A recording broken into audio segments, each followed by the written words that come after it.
Bienvenue à tous en direct sur Public Sénat. Voici les titres du 22h ce soir. L'Europe, sujet de polémique entre droite et gauche lorsque le Premier ministre François Fillon en appelle à l'union et à la responsabilité du Parti socialiste. François Hollande dénonce l'échec de Nicolas Sarkozy et renvoie la règle d'or à l'après-présidentielle. Mais le dossier est politiquement miné pour la gauche. C'est le débat du 22h ce soir. Les interpellations se poursuivent en Russie après la victoire de Poutine aux législatives. Des centaines de manifestants qui dénoncent des fraudes électorales sont arrêtés sans ménagement par la police, parmi eux des leaders de l'opposition. Et puis nous n'aurons pas de réponse ce soir sur la fameuse théorie du complot qui entoure, à tort ou à raison, l'affaire DSK.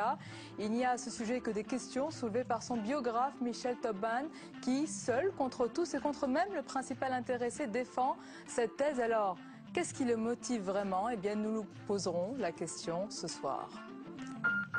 Bonsoir et merci d'être en notre compagnie. La direction a-t-elle fermé les yeux? C'est la question que l'on peut se poser ce soir après le scandale autour du comité d'entreprise de la RATP révélé par un rapport de la Cour des comptes, dépenses massives et injustifiées, soupçons de détournement. Une longue procédure judiciaire s'annonce. Tous les détails avec Margot Breillot. 53 millions d'euros de budget, des dépenses somptuaires mais des comptes opaques et de l'argent qui disparaît. Le constat de la Cour des comptes est alarmant. Le comité d'entreprise fait l'objet d'une gestion défaillante marquée par de graves irrégularités. Surfacturation suspecte, absence de comptabilité et gestion douteuse de ces centres de vacances. Le tableau est accablant, mais il n'étonne pas tout le monde. Comme le député Nicolas Perruchot, il est l'auteur d'un rapport sur le financement des syndicats, rapport curieusement enterré il y a quelques jours. On est dans un système aujourd'hui qui est un système où l'opacité est la règle et où le droit ne s'applique pas. Je pense qu'il est temps de mettre fin à ces dispositions. Et ce que dénonce aujourd'hui la Cour des comptes est gravissime sur les faits. Et c'est très particulier dans la procédure puisqu'il demande une saisine du ministère de la Justice. Le comité d'entreprise devra se justifier par exemple sur la fête organisée chaque année. Elle se tient dans l'Essonne, dans ce château du XVIIe siècle, propriété justement des syndicats CGT de l'entreprise. Entre les buffets, les concerts prestigieux et les animations, la fête coûte la bagatelle de 450 000 euros. Vous avez les équipements, les installations à mettre en place. C'est pas complètement ahurissant, un tel chiffre. Et puis ça fait partie des activités sociales du comité entreprise, ces moments de fête, ces moments de convivialité. Fait rarissime, la Cour des comptes a transmis le dossier à la justice. Depuis septembre, le parquet de Paris a ouvert une enquête préliminaire. Et puis l'Union nationale n'est pas pour demain en France, si l'on en juge par les échanges entre majorité et opposition, tandis que le gouvernement cherche habilement à mettre en avant la nécessité de cette union pour faire face à la menace qui pèse sur le AAA. La gauche pointe du doigt le bilan de Nicolas Sarkozy, responsable selon eux de cette situation. Elisa Bertholomé. Hasard du calendrier ou pas, Standard & Poor's a publié ses prévisions quelques heures seulement avant le sommet franco-allemand d'hier. Et pour la première fois, l'Allemagne rejoint la France au rang des nations dans le collimateur des agences.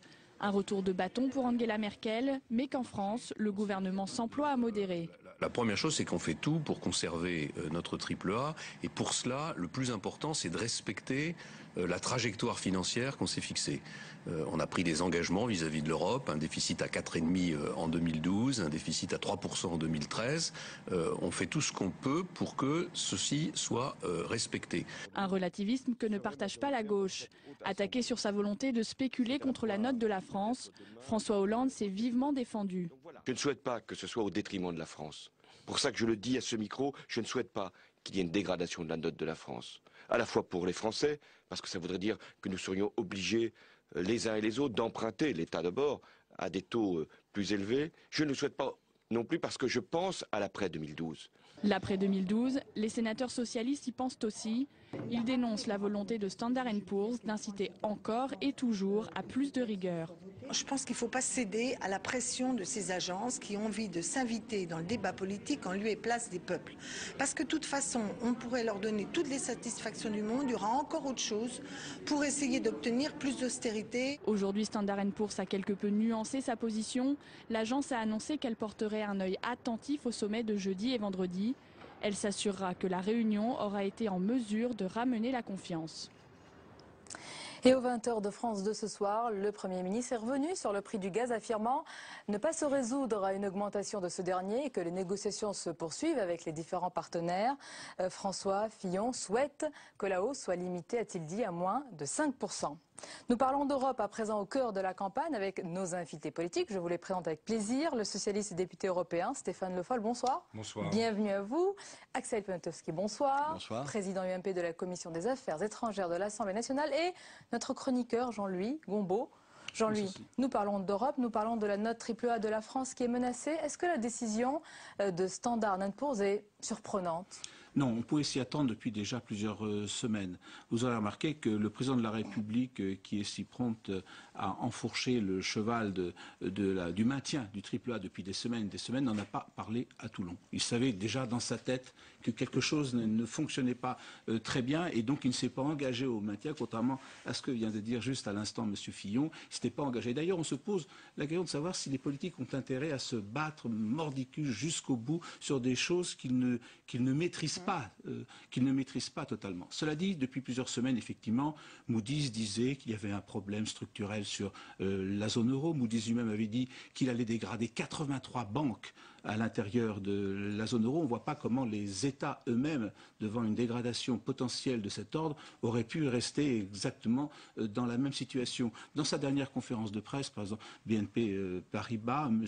Pro, qui prenait les résultats du premier semestre, avait dit qu'il commençait à vendre des dettes publiques, et notamment françaises. Il faut passer de l'idéalisme au réalisme, avait-il dit. Donc il y avait déjà une préparation. Et d'ailleurs, le fait qu'on s'y attendait explique la raison pour laquelle les marchés financiers n'ont pratiquement pas réagi aujourd'hui. En fin de compte, comme on dit, techniquement, c'était de fait dans les cours. Alors c'était dans les cours, mais quand même il y aura des conséquences. S'il y a une dégradation, quelles pourraient être les conséquences justement ? Alors elles sont, je crois, de plusieurs ordres et on a déjà vu d'ores et déjà aujourd'hui, puisque Standard & Poor's a mis sous surveillance le Fonds européen de stabilité financière. Et effectivement, comment le Fonds européen de stabilité financière pourrait garder le maximum dans les notes attribuées par les agences si ses propres actionnaires ne possèdent pas la même note. Donc il y a une logique. Or, ça a des conséquences immédiates, c'est que le fonds ne pourra pas emprunter à des taux d'intérêt de triple A confirmés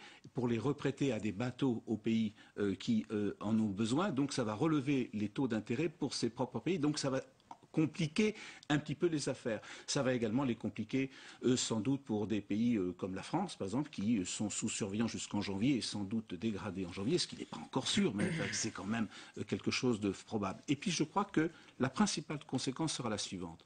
Le fait qu'on mette la note française sous surveillance et l'allemande sous surveillance va être l'occasion pour les agences de revoir un peu leur classement. Parce qu'effectivement, il n'y a aucune raison que la France soit classée dans le même ordre que l'Allemagne. Il n'y a aucune raison, puisque on le voit bien, ça, tout le monde en est conscient. Autrement dit, on risque d'avoir une note, par exemple, un AA+ pour l'Allemagne et un AA- pour la France. Et ça complique le problème du fameux différentiel de taux d'intérêt entre la France et l'Allemagne que nous surveillons comme du lait sur le feu. Et donc si l'écart grossit un petit peu, ça va un peu plus compliquer les affaires françaises. Bon, bref, les perspectives ne sont pas très bonnes. Jean-Louis, vous restez avec nous.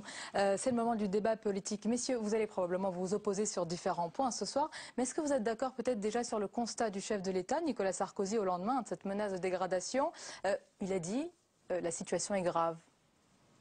Stéphane Le Foll. C'est à moi de commencer. Oui, je crois que honneur à vous, à l'opposition. La situation est grave, oui. Il y a une situation monétaire et financière à l'échelle européenne qui conduit à une crise globale. Elle est maintenant économique, elle est sociale. En France, le chômage a dépassé les 10% et n'a pas cessé d'augmenter depuis les derniers mois. Donc on est dans une situation grave. Et à la suite de la phrase, la situation grave, virgule, le pays a besoin d'union. Là aussi, vous êtes d'accord? Là, je serais moins d'accord, ça va de soi, dans la mesure où si cette situation est aussi grave, c'est après 4 ans et demi, 5 ans de gouvernement de Nicolas Sarkozy. Donc on ne peut pas demander à la fin d'un mandat une union nationale qu'on a quand même largement repoussée, et pour pas dire méprisée, fut un temps pour ce qui était de l'opposition, avec des choix politiques qui ont été faits par Nicolas Sarkozy. Je rappelle quand même un point très important, c'est qu'en juillet 2007, juste après l'élection de Nicolas Sarkozy est allé avec Madame Lagarde renégocier ce qui avait été le profil de retour à l'équilibre qui avait été négocié par Jacques Chirac vis-à-vis de l'Europe pour demander un report. Donc dès le départ, pour favoriser une loi qui s'appelle la fameuse loi TEPA, qui a débouché sur des cadeaux fiscaux qu'on a souvent dénoncés, il y a eu des choix politiques dont on mesure aujourd'hui les conséquences. Axel Poniatowski, vous l'avez compris, le décor est planté, il n'y aura pas d'union, même si la situation est grave. Non, il n'y aura pas d'union, ça fait déjà plusieurs mois qu'il n'y a pas d'union. Pourquoi vous vous appelez de vos voeux à cette union alors? C'est un piège politique simplement? Parce que ce serait souhaitable, parce que cette union a été faite dans la plupart des autres pays européens, parce que dans la plupart de ces pays, il y a eu consensus pour voter une règle d'or, c'est-à-dire le fait du retour à l'équilibre budgétaire, qu'en France, forcément, la règle d'or s'appliquera à un moment donné. Il serait souhaitable qu'elle s'applique le plus vite possible. Le Parti socialiste ne le souhaite pas uniquement pour des raisons électorales. Et je veux dire, François Hollande l'avoue lui-même lorsqu'il dit que la règle d'or rentrera en vigueur après juin 2012. Ça veut bien dire que jusqu'à l'élection présidentielle, il n'en veut pas et c'est uniquement pour des raisons électorales. D'ailleurs, Stéphane Foll, est-ce que vous craignez que la règle d'or se transforme en piège doré pour vous, justement? Piège doré, je dirais pas ça. Non, mais je pense qu'on voit bien la stratégie qui est en œuvre. C'est celle qui consiste à dire qu'au nom des intérêts supérieurs du pays, il faut qu'il y ait une union nationale autour d'une règle d'or. Qu'est-ce que c'est que la règle d'or? Parce que les Français entendent règle d'or, on peut se demander ce que c'est. C'est l'idée que dans la Constitution serait inscrit le fait qu'on doit revenir à l'équilibre des comptes. J'indique d'ailleurs que c'est déjà écrit. Deuxièmement, quand on voit qu'on va refaire un traité, alors qu'il y a déjà le traité de Maastricht, que tout le monde a largement piétiné à un moment d'ailleurs où c'était nécessaire. Il y a 1 an et demi, 2 ans, s'il avait fallu respecter le traité de Maastricht, il n'y aurait pas eu de plan de relance. Nulle part. Et on n'aurait pas pu aider le fameux système bancaire qui avait failli à l'époque où tout le monde nous a dit, sommet de Paris en tête avec Nicolas Sarkozy, qu'il fallait aider les banques. Donc on voit bien que c'est pas une règle qui va déterminer la capacité des États à revenir à un équilibre budgétaire qu'il est nécessaire, parce qu'on ne va pas penser non plus et dire aux Français qu'on va rester avec des taux d'endettement et des déficits budgétaires ad vitam aeternam. Mais pas faire croire aux Français que c'est parce qu'on se mettrait d'accord sur une règle qu'on va trouver la solution à une situation qui est grave, c'est se moquer des Français. Et pourtant, Jean-Louis, cette règle est devenue la norme en Europe. Même les socialistes allemands l'ont signée. La plupart des pays, effectivement, ont signé une fameuse règle d'or. Maintenant, on attend, Monsieur Le Foll vient de le dire, le respect de cette règle d'or. C'est à venir, peut-être. Pour vous, ce sera après la présidentielle? C'est définitif? Vous êtes bien conscient qu'on est à la veille d'une élection présidentielle. Et en France, on ne peut pas dire que cette élection, ça ne soit pas l'élection majeure. Et on voudrait nous faire prendre des décisions avant que le peuple français se soit prononcé. La règle en démocratie, c'est de donner la parole au peuple. Cette élection, elle est l'année prochaine, dans 150 jours. Respectons la démocratie et respectons le peuple français. Axel Poniatowski, Nicolas Sarkozy a parlé à Toulon d'un nouveau cycle de désendettement, mais est-ce que ce n'est pas une reconversion tardive de sa part? Parce qu'on se souvient que c'est lui-même qui avait rejeté le mot de faillite quand, à l'époque, il avait été utilisé par François Fillon. C'est lui qui ne voulait pas parler de rigueur il y a encore quelques temps. Et c'est lui qui a employé une seule fois le mot dette, mais c'était à Toulon 1 en 2008. Non, mais il fallait le plan de relance au moment où il l'a initié, il fallait le grand emprunt au moment où il l'a initié, parce qu'il fallait relancer la machine économique globalement. Aujourd'hui, le problème, c'est l'endettement des États. Et bien évidemment, la règle d'or s'appliquera. Bien évidemment, elle sera mise en place. Et d'ailleurs, la réforme telle qu'elle est proposée des traités par Nicolas Sarkozy et Angela Merkel prévoit qu'il y aura des sanctions qui seront appliquées pour les États qui n'accepteront pas de l'inscrire dans leur constitution et de le respecter. Autrement dit, les règles dorénavant seront totalement différentes. que même au mois de juin prochain, et même si le Parti socialiste est minoritaire, je ne doute pas qu'à partir de ce moment-là, qu'à partir de juin-juillet, même un Parti socialiste minoritaire à l'Assemblée, je dis bien minoritaire, rentrera dans un processus d'approbation,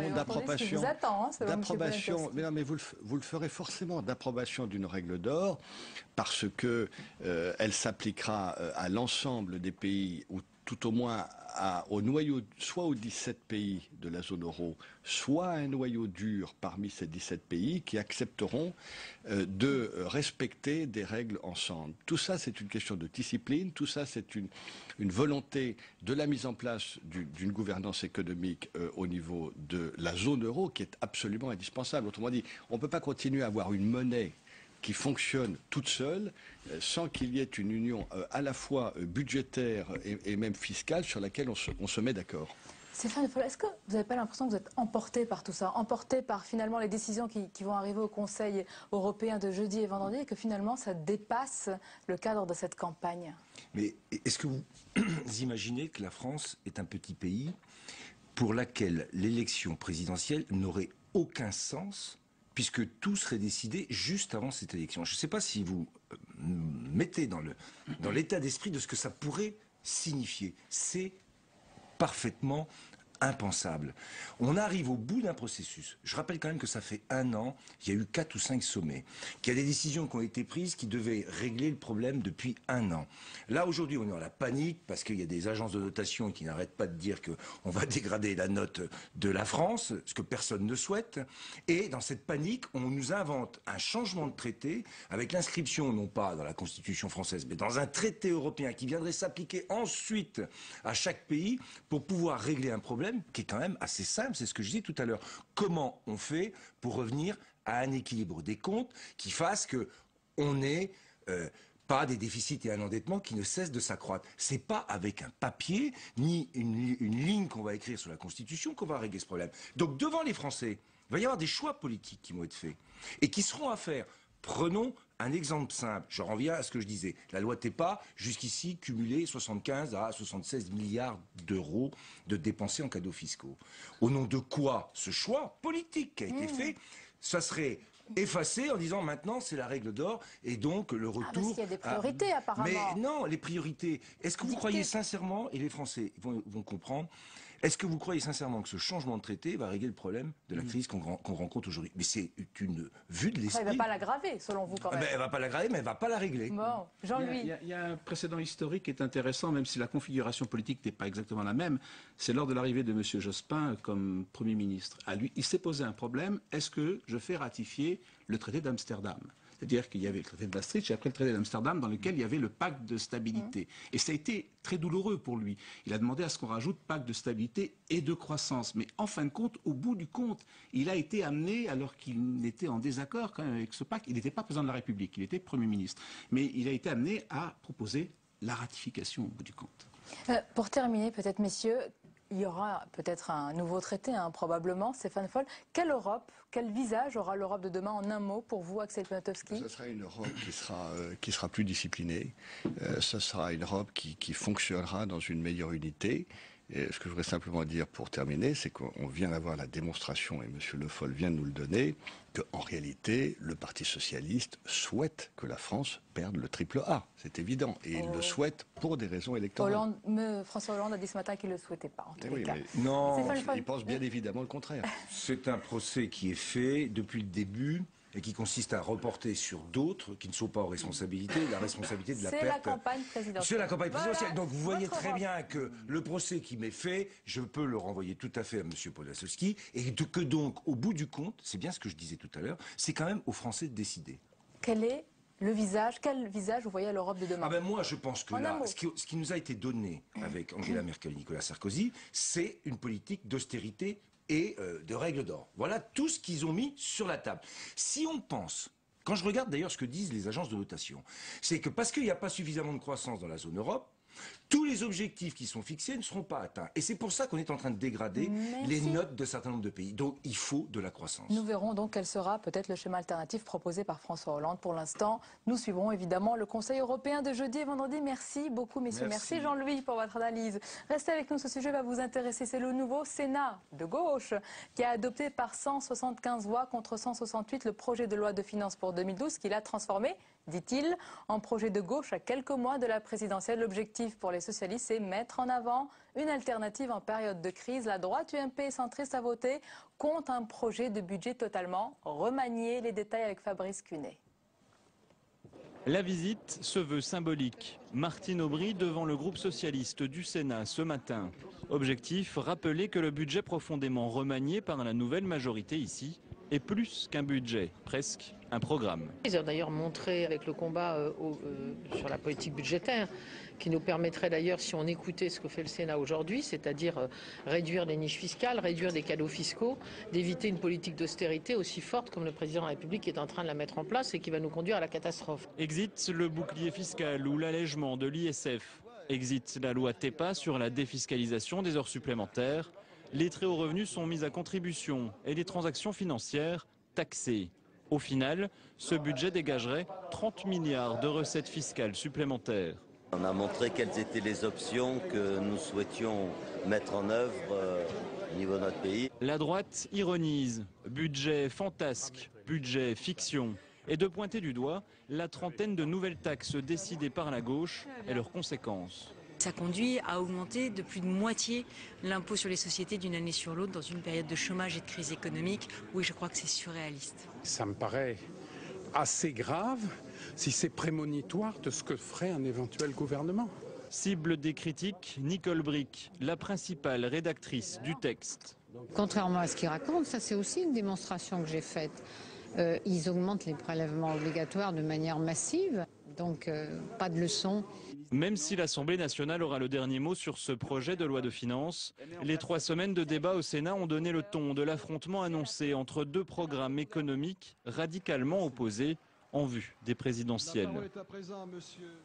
Et la suite du 22h avec tout de suite tout ce qui vous a échappé dans le reste de l'actualité. Regardez, c'est le tour de l'info. Il est signé Cécile Sixou.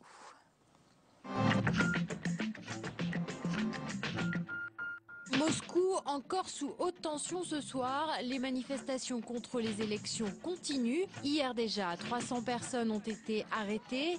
Ce soir, 250 manifestants ont été interpellés par la police. Parmi eux, 2 figures de l'opposition, Alexei Navalny, déjà condamné à 15 jours de prison, et le leader politique Boris Nemtsov. Pour faire face, des forces spéciales de police ont été déployées par le gouvernement. Ce soir, le président russe Dimitri Medvedev s'est énervé des critiques occidentales. Pour lui, le système politique russe n'est pas leur affaire. La plus haute juridiction a tranché. Pour la Cour de cassation, l'enquête de Philippe Courroy est bien illégale. En 2010, le procureur de Nanterre avait demandé l'examen des factures téléphoniques de journalistes du Monde, les fameuses fadettes, dans le cadre de l'affaire Bettencourt. Objectif, identifier les auteurs des fuites. Pour la Cour de cassation, il y a bien eu violation de la loi sur le secret des sources des journalistes. L'opposition critique vertement ces pratiques.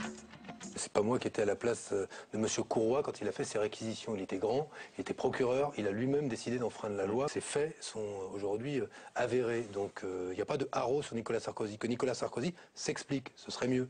Le magistrat Philippe Courroy pourrait être mis en examen. Un vote à main levée pour dire oui à l'abolition de la prostitution. Les députés ont adopté ce soir une résolution pour interdire la prostitution. Une déclaration de principe qui devrait être suivie dans les faits d'une proposition de loi. Objectif, la pénalisation des clients qui échappent jusqu'ici aux sanctions. Celles qu'on appelle les travailleuses du sexe dénoncent les effets pervers d'une telle proposition. Les traditionnels comme moi et mes amis qui sont présents aujourd'hui devront peut-être faire appel à un rabatteur pour pouvoir continuer à travailler. Et un rabatteur dans la prostitution, ça s'appelle un proxénète. Cet après-midi, elles étaient des dizaines à manifester devant l'Assemblée. Voilà, Le retour, mesdames, s'il vous plaît. Des femmes avec des barbes s'invitent à la tribune de la convention UMP. Un hold-up du collectif féministe de la barbe, des banderoles et des pancartes pour dénoncer le machisme du parti de la majorité. Expulsion sur le champ par le service d'ordre. Aucun intérêt, on va le faire très tranquillement. Même si Nicolas Rossignol, qui anime la convention, demande à ce que ce soit fait tranquillement. Totalité, ça ne sert à rien. Voilà.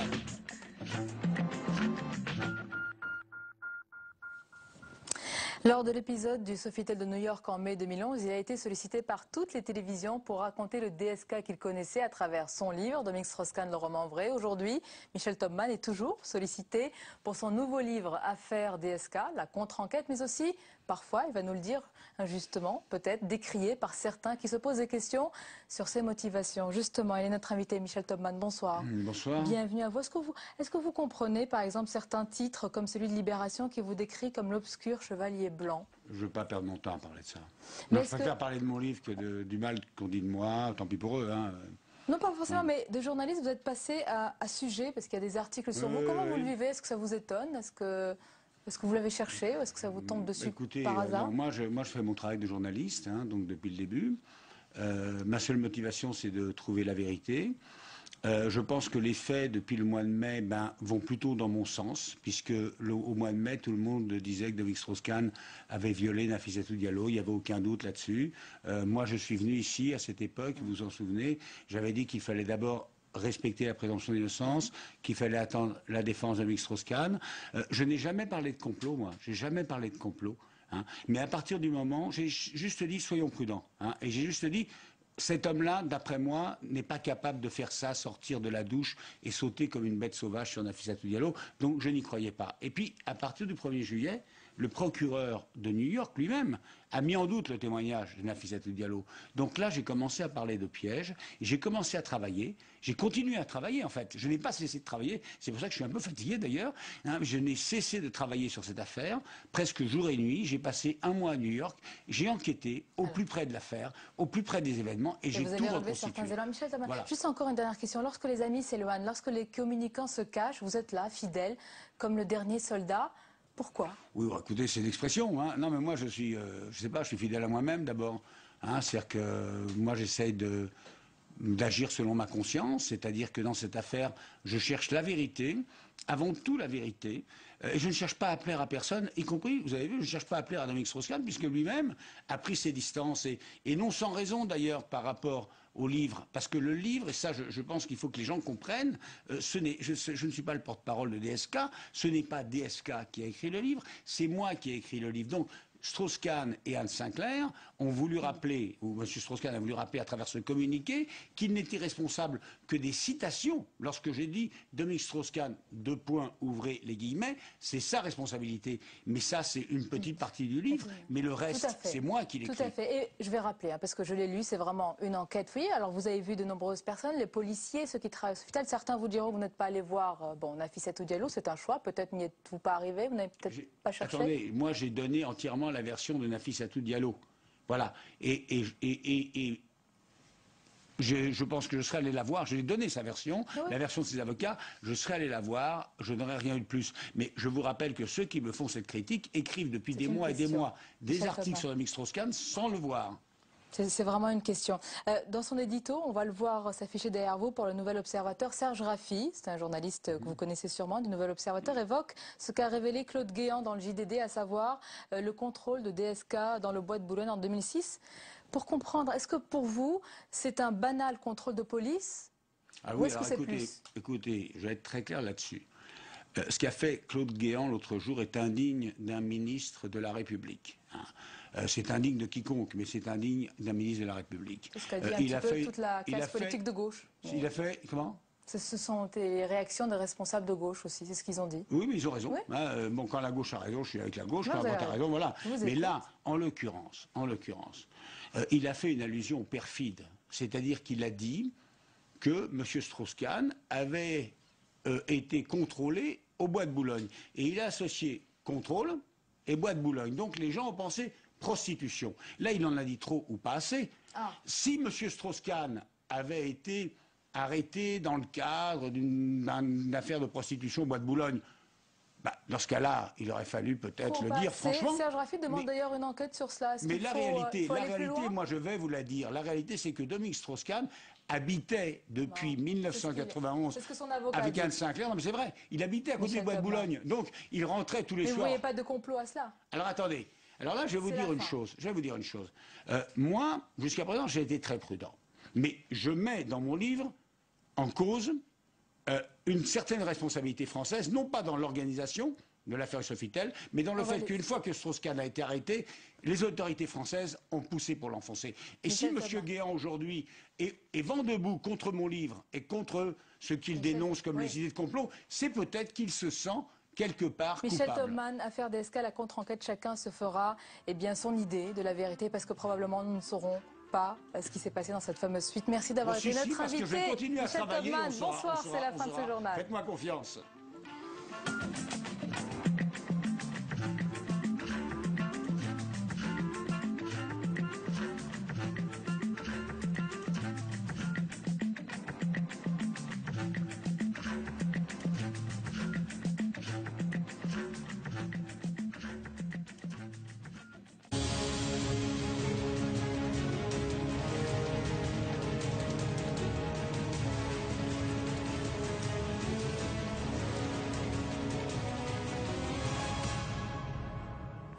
Benoît Hamon, le porte-parole du Parti Socialiste et l'invité de Preuve par 3. Bonsoir. Bonsoir. Merci d'être avec nous. La crise de la zone euro, la réponse franco-allemande, en attendant celle de l'ensemble de l'Europe. La récession qui sera toujours là, évidemment, après la présidentielle, vont nous occuper au cours de cette émission. Benoît Hamon, Samir Tounsi de l'AFP, puis Perrine Tarnaud de Public Sénat nous rejoindront tour à tour. D'abord, votre réaction à la décision de la Cour de cassation pour qui le procureur Philippe Courroy a bien enfreint la loi sur la protection des sources journalistiques dans l'affaire Bettencourt, avec donc les écoutes de 2 journalistes du Monde. Votre réaction? On va attendre maintenant que la justice fasse son travail et qu'elle décide du sort de M. Courroy, qui manifestement a traité avec un zèle particulier cette affaire, qui mettait en cause à la fois le gouvernement, mais aussi la famille Bettencourt, et le choix qu'il a fait de demander des réquisitions contre des journalistes en violation de la loi, et notamment du secret de protection des sources, montre que globalement ce pouvoir a été très très loin quand il s'est agi de protéger les siens, en l'occurrence le gouvernement qui était directement mis en cause dans l'affaire Woerth-Bettencourt, et nous ne sommes pas, à mon avis, au bout de nos surprises dans cette affaire. Quoi, vous avez des informations? Non, aucune. Je dis que nous ne sommes pas au bout de nos surprises. Je pense que si le gouvernement a été si loin, c'est manifestement que les intérêts qu'il avait à protéger étaient considérables. Quel sort réservez-vous à Philippe Courroy, ou lui souhaitez-vous aujourd'hui de faire son travail, mais j'observe que derrière tout ça, il y avait aussi des décisions qui relevaient de l'administration et probablement du ministre de l'Intérieur lui-même, puisque le DGPN, la DCRI étaient impliqués dans ces décisions-là. Donc au plus haut sommet de l'État, des fonctionnaires qui sont intimement liés à Claude Guéant, lui-même intimement lié à Nicolas Sarkozy, avaient choisi d'abonder dans le sens d'une surveillance des journalistes.